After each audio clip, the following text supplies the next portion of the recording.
I'm with my umma. Alam niyo ba yung mother ko, hindi ako binabati sa birthday ko. Bakit? Sabihin mo ma. Kasi hindi ko daw birthday sa totoong buhay. Iba kasi yung birthday, yung pinanganak niya daw ako, May March 21. 24. Ay! Tingnan mo, iba-iba. Sabi mo dati 22. March 24. Diba? Iba-iba. Nagkakamay. Matanda na kasi. 22. Tapos yung age ko, hindi talaga 28. 20 pa lang talaga. Charot. One age, one less, minus 1 lang. So, ayun.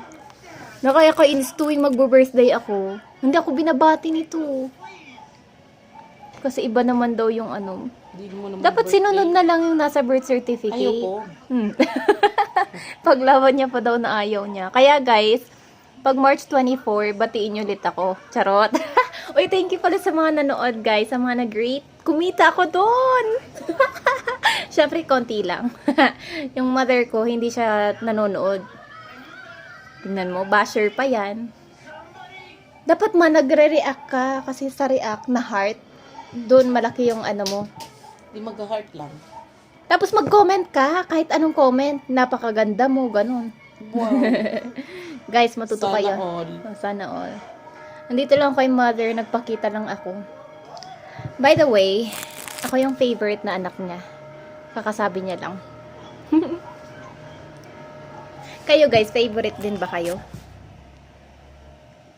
Bakit walang sumasagot? Ano, Jollibee? Jollibee, mga libre mo ako. Every birthday ko may regalo to sa akin si Mamang Wallet. Pero ngayon, nire-request ko mag na lang. Pero yung simplihan lang. Hindi yung sobrang bongga. Kasi ayoko na masyadong expensive. Kahit simple lang. Reaction. Yun lang guys. Uwi na ako ta mag-exam pa ako. Online exam. Bye. Mwah!